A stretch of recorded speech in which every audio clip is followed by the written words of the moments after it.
my channel. Welcome to my another episode of Vlog TRD. আজ 31 December যাচ্ছি eco park কোনো রকম ভিড়ের তোয়াক্কা না করেই। ভিড় একা ঠেলবো না বলেই সাথে নিয়েছি দিদিকে। 50% ঠেলবে ও, 50% আমি। তো চলো ভিডিওটি এখান থেকেই শুরু করছি। তো বিনা স্কিপ করে ফুলফিল দেখতে থাকো এবং কমেন্টে জানাও যে ভিডিওটি তোমাদের কেমন লাগলো। তো লেট গেট স্টার্টেড, চলো শুরু করা যায়। মেন গেট থেকে ঢুকেই আগে পড়বে পার্কিং লট। এই জায়গাটাতে সব গাড়ি বাইক সব কিছু পার্কিং করা যায়। তারপরে যাব হচ্ছে এখন টিকিট কাউন্টারের দিকে। এই যে এখন টিকিটটা আমরা কেটে নিয়েছি 30 টাকা করে, দুজনের 60 টাকা। এবার ভিড়টা তোমাদের একবার আমি দেখিয়ে দিচ্ছি আজকের। এই পুরোটা আমাকে লাইন দিয়ে তারপরে টিকিটটা কাটতে হয়েছে। বছরের শেষ দিন, ভিড় তো হবেই ভাই। এখন ঢুকছি, সে টিকিট এখন চেক করলো। তো ফাইনালি এখন ইকো পার্কের মধ্যে ঢুকে গেছি। এখন দিদি বলছে যে সবার প্রথমে এক্সেসারিজগুলো বিভিন্ন যেগুলো আছে, যেরকম টয় ট্রেন, তারপরে আরও বোটিং, এগুলো সব চড়বে। তারপরে যাব হচ্ছে 7 ওয়ান্ডার্সের দিকে। তো দেখি ওখানে যদি ফাঁকা বা রেঞ্জের মধ্যে যদি থাকে, শুনেছি তো 30-40 টাকা, ঠিক আছে, রেঞ্জের মধ্যে যদি থাকে তাহলে যাব। আর বাকিটা তো তোমরা দেখতেই পাবে ভিডিওতে। তো চলো দেখি। এখন আমরা চলে এসেছি লেকের ধারে। এই লেকটার চারিপাশেই হচ্ছে ইকো পার্কটা। পুরো ইকো পার্কের জায়গা হচ্ছে 120 বিঘা।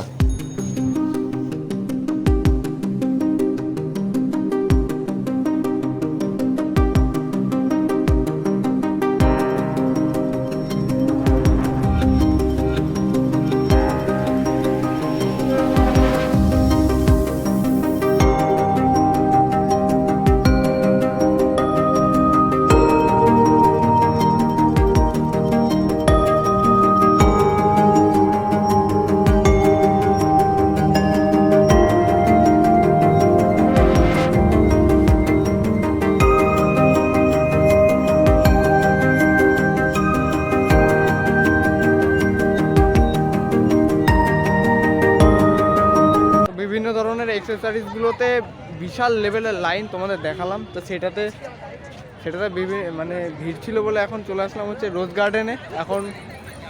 এখন বলছে নাকি এখন বসেছে, এখন হাঁপিয়ে গেছে।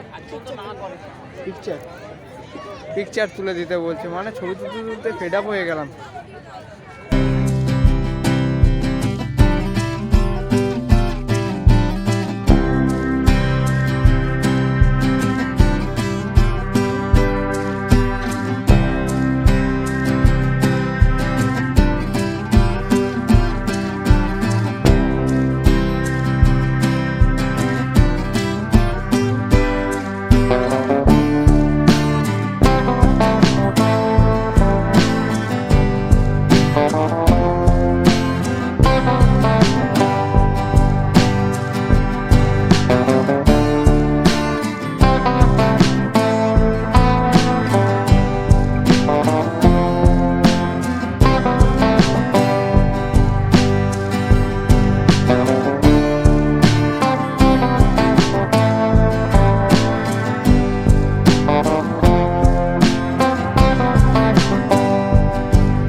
তো আমরা এখন ঘুরতে ঘুরতে চলে এসেছি এই মিস গার্ডেনের সামনে, তোমাদের দেখাচ্ছি, চলো।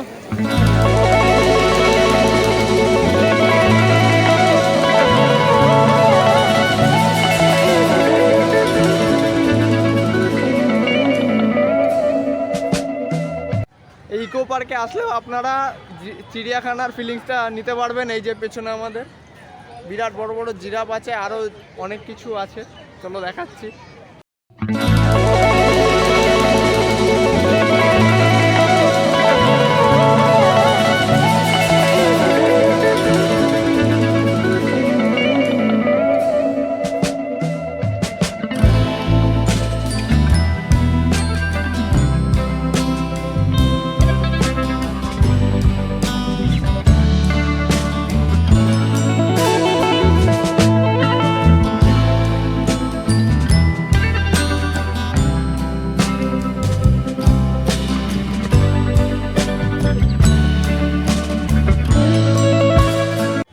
এখন ঘুরতে ঘুরতে চলে আসলাম মাস্ক গার্ডেনে। একদম পুরো ঢোকার মুখে এই যে দুটো, এ পাশে একটা আছে আর এ পাশে আমার পেছনে আছে। পুরো মাস্ক গার্ডেনটা তোমাদের ঘুরে দেখাচ্ছি। অনেকগুলো মাস্কের এখানে, বিভিন্ন দেশের বিভিন্ন রকম মাস্কের এখানে স্ট্যাচু করা আছে, তোমাদের দেখাচ্ছি, চলো।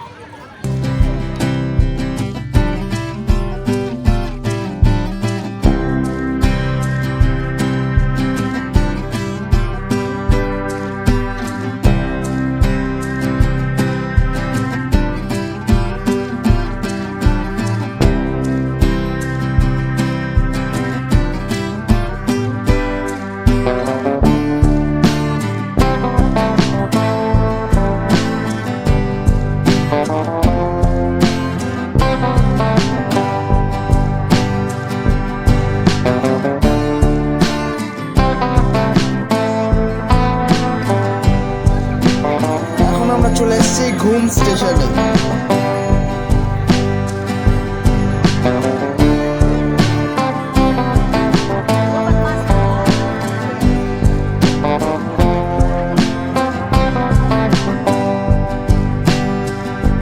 এখন আমরা ব্যাম্বু গার্ডেনের মধ্যে দিয়ে ঘুরেই চলেছি। 7 ওয়ান্ডার্সের কোনো দেখা নেই।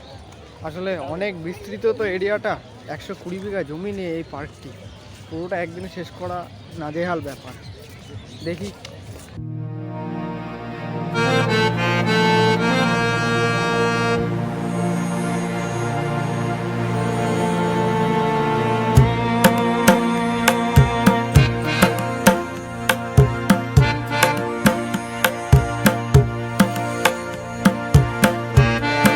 সেভেন ওয়ান্ডার্স না খুঁজে পাওয়ায় পার্কের ম্যাপটি একটুখানি দেখে নিলাম।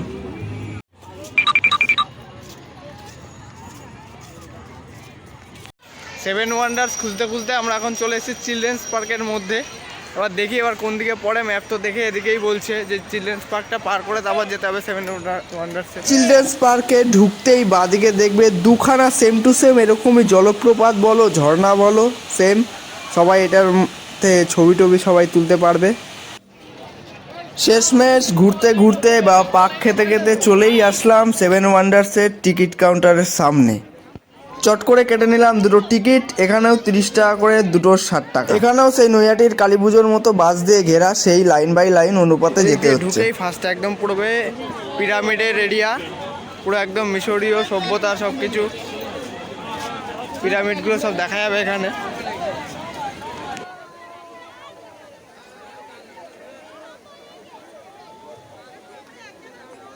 এবার পিরামিডটা দেখার পরই এবার আসবে হচ্ছে জর্ডানের পেট্রা শহর, আর কি একসময় বাণিজ্যের জন্য ভীষণ বিখ্যাত ছিল, সেখান দিকে যাব, চলো।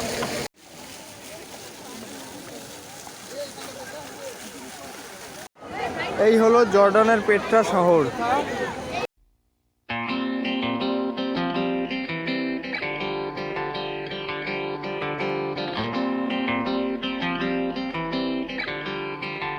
চলুন এবার পেট্রা শহরের ভিতরে এবার প্রবেশ করা যাক।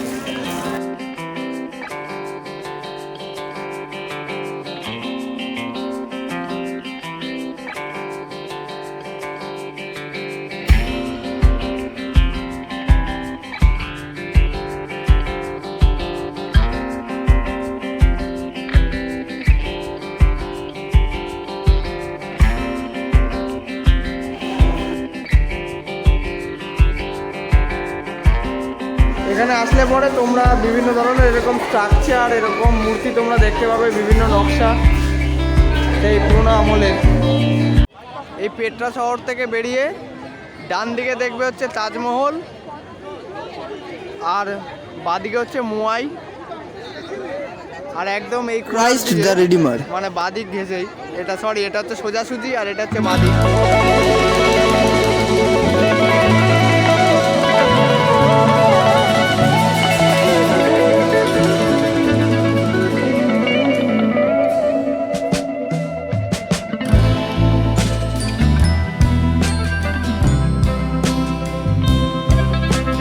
এটি হলো সপ্তম আশ্চর্যের এক আশ্চর্য, Christ the redeemer.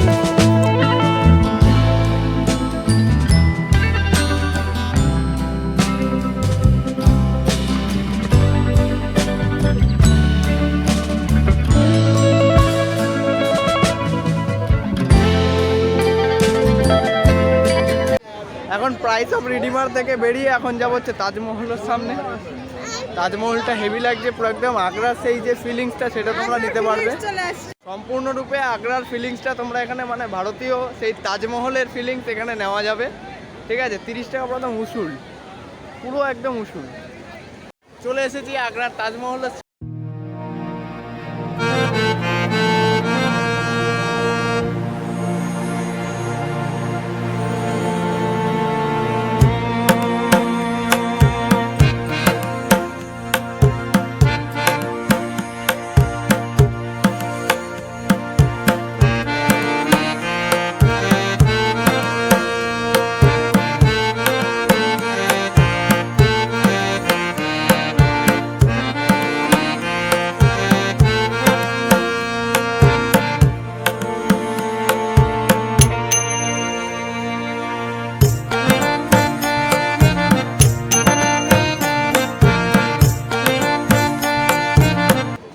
The great wall of China.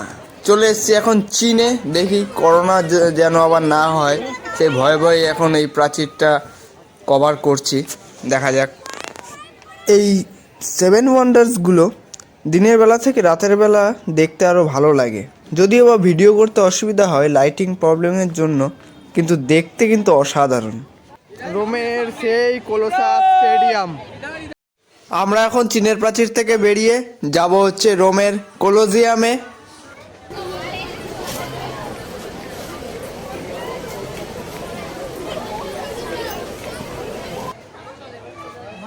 আমরা এখন ঢুকছি রোমের সেই কোলোসাস স্টেডিয়ামে।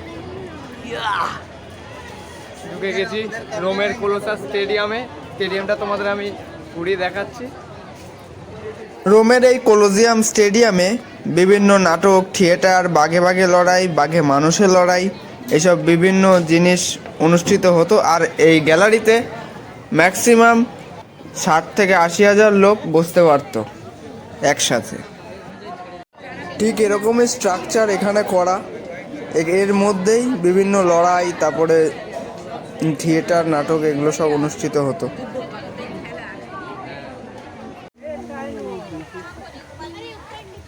হ্যালো,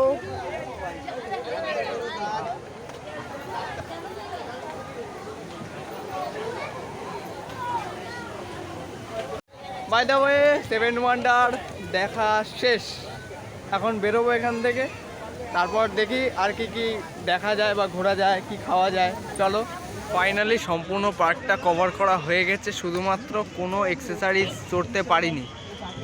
আজকে 31 ডিসেম্বর বলেই এরকম অবস্থা যে কোনো মানে ভিড় জেনুয়ালি লেভেলের।